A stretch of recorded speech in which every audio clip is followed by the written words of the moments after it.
ایک صحابی حضرت انس بیان کرتے ہیں، ایک صحابی جن کا نام ابو میلک تھا، تجارت کیا کرتے تھے اور اپنے ملک واپس آ رہے تھے تجارت کر کے، بہت سارا ان کے پاس مال تھا۔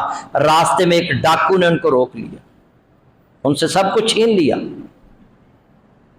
چھیننے کے بعد اس نے تلوار نکالی، اس نے کہا اب میں تمہیں قتل بھی کروں گا۔ ابو میلک رضی اللہ تعالیٰ عنہ کہنے لگے بھائی تمہیں مال چاہیے، وہ لے لیا تم نے، اب قتل کر کے تمہیں کیا فائدہ ہوگا؟ اس نے کہا میرا یہ اصول ہے، میں جس کو لوٹتا ہوں میں اس کو قتل بھی کرتا ہوں، یہ قبریں نظر آ رہی ہیں میں دفن بھی کرتا ہوں۔ وہ بار بار کہنے لگے تمہیں قتل کرنے سے کیا فائدہ حاصل ہوگا؟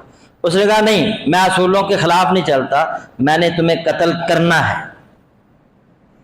جب انہوں نے دیکھا کہ یہ ٹال ہی نہیں رہا تو کہنے لگے اچھا پھر مجھے کوئی اللہ کے آگے کوئی 2-4 رکعت نماز پڑھنے دو۔ اس نے کہا پڑھ لو۔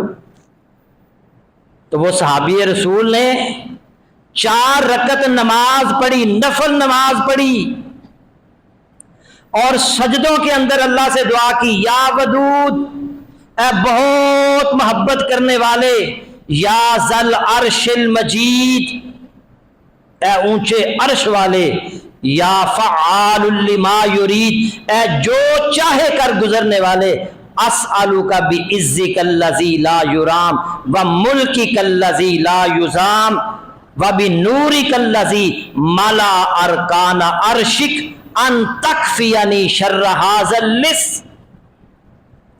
اے اللہ مجھے اس ڈاکو کے شر سے بچا لے، ان تکفینی شر ھذا اللص، یا مخیث اغثنی، اے فریادوں کو سننے والے میری مدد کر، یا مخیث اغثنی، یا مخیث اغثنی۔ سجدے کے اندر دعا کر رہے ہیں، جیسے ہی نماز سے فارغ ہوئے گھوڑے پر سوار ایک شخص آیا، اس کے ہاتھ میں نیزہ تھا، تیزی سے آتے ہی اس نے اس ڈاکو کے سینے میں پیوست کر دیا، اسے جہنم رسید کر دیا، اسے مار دیا۔ واپس وہ گھڑ سوار جانے لگا، انہوں نے اس کے گھوڑے کو پکڑ لیا اور کہنے لگے کہاں ہو، کہاں سے آئے ہو، کون ہو تم؟ اس نے کہا میں 4تھے آسمان کا فرشتہ ہوں، جب تم سجدے میں دعا کر رہے تھے نا، یا ودود، اے بہت محبت کرنے والے، یا ذل عرش المجید، یا فعال لما یرید، آسمان کے دروازے ہل رہے تھے، آسمان میں کپاہٹ تاری تھی۔ میں نے کہا یا اللہ یہ کیا معاملہ ہے، یہ آسمان کے دروازے کیوں ہل رہے ہیں؟ اللہ نے فرمایا میرا ایک بندہ پریشان ہے اور اس نے نفل نماز پڑھ کے مجھ سے دعا کی ہے، تو میں نے کہا یا اللہ مجھے اس کی مدد کے لیے بھیج۔ اللہ نے مجھے اس کی تیری مدد کے لیے بھیج، میں 4تھے آسمان کا فرشتہ ہوں۔ راوی بیان کرتے ہیں جو بھی بندہ پریشان ہو، مصیبت میں ہو، یہ 4 رکعت نماز ادا کر کے سجدوں میں یہ دعا کرے، یا ودود، یا ذل عرش المجید، یا فعال لما یرید، اسألک بعزک الذی لا یرام وملکک الذی لا یزام وبنورک الذی ملا ارکان عرشک۔ اللہ رب العزت اس پریشانی اور مصیبت سے اس کو نجات عطا فرمائے۔ تو اس نے کیا کیا تھا؟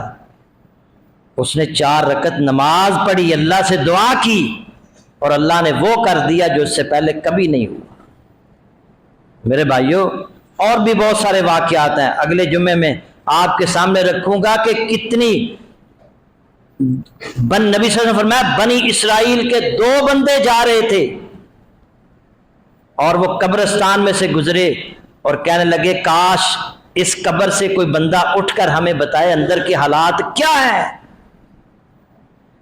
وہ کہنے لگے اللہ یہ کر سکتا ہے۔ انہوں نے 2 نفل نماز پڑھی، 2 رکعت پڑھی، اللہ سے دعا کی، قبر سے بندہ اٹھا، صحیح حدیث ہے، اور اس نے ان کو بتائے۔ انشاءاللہ یہ آئندہ اس کی پوری تفصیل آئندہ آپ کے سامنے رکھی جائے گی۔ نفل نماز کی طرف آئیں، نوافل بھی پڑھا کریں، فرائض کی ادائیگی کے ساتھ ساتھ نفل پڑھیں۔ کوئی مشکل آ گئی ہے، کوئی پریشانی آ گئی ہے، نماز کے علاوہ مسجد میں آ کر 2 رکعت وضو کر کے 2 رکعت نماز پڑھ کے اللہ سے دعا کریں، یقیناً میں ممبر رسول پر کھڑے ہو کر کہہ رہا ہوں یقیناً اللہ آپ کی اس مشکل پریشانی کو دور فرما دے. اللہ تعالیٰ عمل کی توفیق عطا فرمائے. یا رب الحمد